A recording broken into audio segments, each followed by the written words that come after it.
ఆధ్యాత్మిక పునరుద్ధరణలు ఎందుకు మసకబారిపోతాయో ఎప్పుడైనా ఆలోచించారా? ఈ రోజు కథ ఒకే నాయకుడి ప్రభావంపై ఆధారపడే పునరుద్ధరణలో వాగ్దానం ప్రమాదాన్ని చూపిస్తుంది.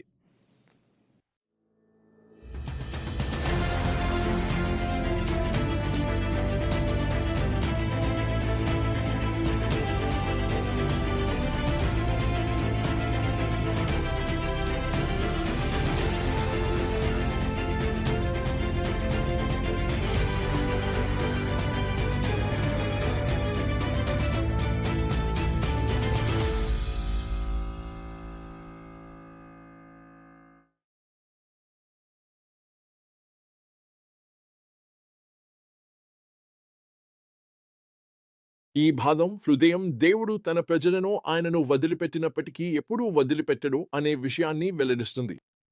ఆయన ఒక మిగిలిన వారిని కాపాడుతాడు మరియు తిరిగి రావడానికి అవకాశాలను ఇస్తాడు. అయితే ఈ కృప యొక్క విండోను ఎప్పటికీ తెరిచి ఉండవు. ఈ కథ ఆశతో ప్రారంభమవుతుంది. దేవుని ఆలయంలో 6 సంవత్సరాలు రక్షించబడిన ఒక యువరాజు చెడు రాణి అతల్యా పాలించడా. 7 సంవత్సరాల వయసులో జోయాష్ చివరికి సింహాసనం అధిరోహించినప్పుడు యాజకుడు యెహోయాదా మార్గదర్శకత్వంలో మార్పు ప్రారంభమవుతుంది. వారు ప్రభువునకు ప్రజలుగా ఉండాలని ఒడంబడిక చేసుకుంటారు. బార్ దేవాలయం కూల్చివేయబడుతుంది. సక్రమమైన ఆరాధన పునరుద్ధరించబడుతుంది. ప్రభువు ఆలయం మరమ్మతు చేయబడుతుంది. యెహోయాదా ప్రభావంలో సంవత్సరాల పాటు వ్యవహారాలు అభివృద్ధి చెందుతాయి. ఆలయ మరమ్మత్తు సేకరణలో అసాధారణ నైతికత కనిపిస్తుంది. వారు పూర్తిగా నిజాయితీగా వ్యవహరించినందున కార్మికుల నుండి లెక్కింపు కూడా అవసరం లేదు. ఇది పరిపాలన సంస్కరణ మాత్రమే కాదు. ఇది నిజమైన ఆధ్యాత్మిక పునరుద్ధరణను ప్రతిబింబించింది. ఇది ప్రజల జీవితాల్లో నిజాయితీ మరియు శ్రమను తీసుకొచ్చిన పునరుజ్జీవనంగా నిలిచింది. కీర్తన 37 ఈ సందర్భానికి సరిపోతుంది. దుష్టులను చూసి కలత చెందవద్దు. ప్రభువును నమ్ము, మంచి చేయి. నీ మార్గాన్ని ప్రభువునకు అప్పగించు. ఇది చెడు విజయం సాధిస్తున్నట్లు అనిపించినప్పుడు ఓర్పుతో నమ్మకాన్ని బోధించే కీర్తన. దేవుని న్యాయం ఆయన సమయానికి తప్పకుండా వస్తుందని మనకు గుర్తు చేస్తుంది. అతల్యా దుష్టపాలన ముగిసి నిజమైన ఆరాధన పునరుద్ధరించబడినప్పుడు మనం నెరవేరుదల చూస్తాము. వెంటనే హెచ్చరిక సంకేతం వస్తుంది. యోవాష్ తన జీవితకాలమంతా సరిగ్గా నడిచాడని గ్రంథం పేర్కొంటుంది. యాజకుడు యెహోయాదా అతనికి బోధించాడు. ఎత్తైన స్థలాలు ఉన్నాయి. సంస్కరణ పూర్తిగా జరగలేదు. యెహోయాదా 130 ఏళ్ల వయసులో మరణించిన తర్వాత త్వరగా చెడిపోతాయి.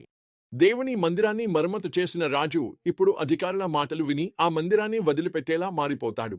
వారు విగ్రహారాధన వైపు తిరిగి దేవుడు హెచ్చరించడానికి పంపిన ప్రవక్తలను పట్టించుకోరు.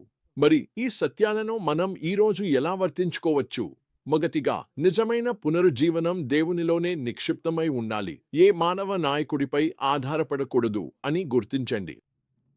రెండవది, భాగస్వామ్య సంస్కరణలు చాల్సినప్పుడు దేవుడు ఇంకా తన పని పూర్తి చేయలేదని గమనించండి. మన జీవితాల్లో ఆయన లోతైన పని చేయాలని కోరుకుంటున్నాడు. పునరుజ్జీవనాల్లో దేవుడు నిజమైన మార్పులు తీసుకువస్తాడని మనం తరచూ చూస్తాం. కానీ ఆయన ఇంకా లోతుగా పని చేయాలనుకున్నప్పుడు మనం పొరపాటుగా ఆయన పని పూర్తయిందనుకుంటాం. అమెరికాలో మొదటి గొప్ప పునరుజ్జీవనం దీన్ని బలంగా చూపిస్తుంది. జార్జ్ వైట్ఫీల్డ్ ప్రవచనాలు, ప్రార్థనలతో దేవుడు శక్తివంతంగా పనిచేసి అమెరికా ఆధ్యాత్మిక వారసత్వాన్ని నిర్మించిన ఆయన ఇంకా మరిన్ని చేయాలనుకున్నాడు. వైట్ఫీల్డ్ బానిసల పట్ల సానుభూతి చూపించాడు. వారి అమానుష ప్రవర్తనను వ్యతిరేకిస్తూ రాశాడు. కానీ జాన్ వెస్లీలా ఆయన బానిసత్వాన్ని పూర్తిగా ఖండించలేదు. ఈ విషయంలో దేవుడు ఆయనను ఇంకా ముందుకు నడిపించేందుకు అవకాశం ఇచ్చి ఉంటే గొప్ప పునరుజ్జీవనం మరింత విస్తృతంగా, లోతుగా జరిగి దాని ప్రభావం మన తరం వరకు కూడా చేరిపోయేది.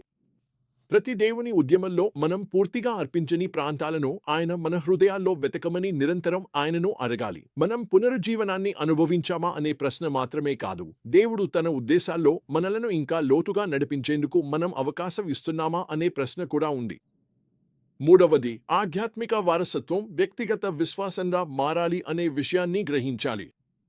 యోవాష్కు యెహోయాదా బోధన ఉంది, కానీ ఆయన నమ్మకం లేదు. పునరుజ్జీవనం తదుపరి తరం వరకు కొనసాగాలని మనం కోరుకుంటే ఇది అత్యంత ముఖ్యమైన విషయం. అలాగే నాలుగవది, చిన్న చిన్న రాజీలను గమనించాలి. అవి తరచుగా ముందున్న పెద్ద సమస్యలకు సంకేతంగా ఉంటాయి. చివరగా, మన తడబడే విశ్వాసంపై దేవుని సహనం ఆయన పునరుద్ధరణ హృదయాన్ని వెల్లడిస్తుందని గుర్తుంచుకోండి. ఈ కథ క్రీస్తు కార్యం ఎంత అవసరమో మనకు చూపిస్తుంది. బాహ్య సంస్కరణలు, మానవ నాయకత్వం ఎంత దేవునికి నచ్చినదైనా హృదయాలను మార్చలేవు. అవి చేయగలిగేది యేసు మాత్రమే. మన హృదయాలను మార్చి విశ్వాసంలో నడవడానికి మనకు శక్తినివ్వగలిగేది ఆయనే. మనుషుల ప్రయత్నంతో పునరుజ్జీవనం సాధ్యమా అనే ప్రశ్న కాదు. దేవుడు మనలో ప్రారంభించిన పునరుజ్జీవనాన్ని మనం లోపలి నుంచి మార్పు చెందేందుకు ఆయనకు అనుమతిస్తామా లేదా అనేదే అసలు ప్రశ్న.